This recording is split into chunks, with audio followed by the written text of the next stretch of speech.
nous allons super bien. Lola a beaucoup plus d'assurance. Elle a compris qu'il ne fallait pas accepter tout ce que les autres disent d'elle, mais plutôt qu'il fallait s'agripper uniquement à ce que dit la parole de Dieu. C'est ça la vérité. La parole de Dieu, c'est ça la vérité.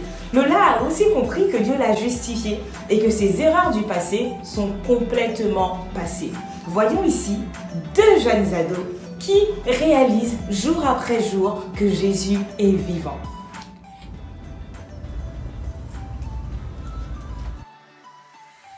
T'es sérieuse? Oui, pourquoi? T'as écrit que notre véritable force se trouve en Dieu?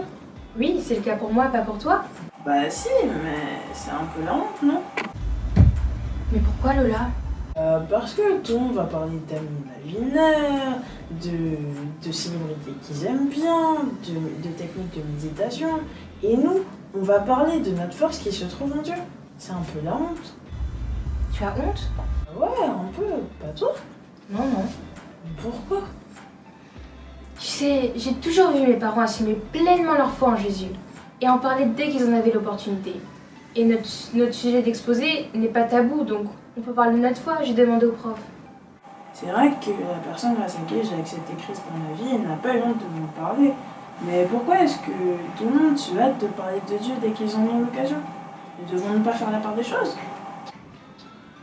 Je comprends ce que tu veux dire, mais tu sais, c'est ce que le diable veut. Il veut que nous soyons des chrétiens faibles et nonchalants pour empêcher le plus de personnes de connaître Dieu. Et si je me hâte de parler de Jésus dès que j'en ai l'occasion, c'est pour entretenir le zèle des choses de Dieu et combattre le diable qui veut m'endormir. Je te trouve vraiment courageuse pour Dieu, Paula. Regarde dans la parole. Jésus dit dans Luc, au chapitre 9, verset 26. Regarde. Quiconque aura honte de lui, lui aussi aura honte de lui quand il reviendra dans sa gloire.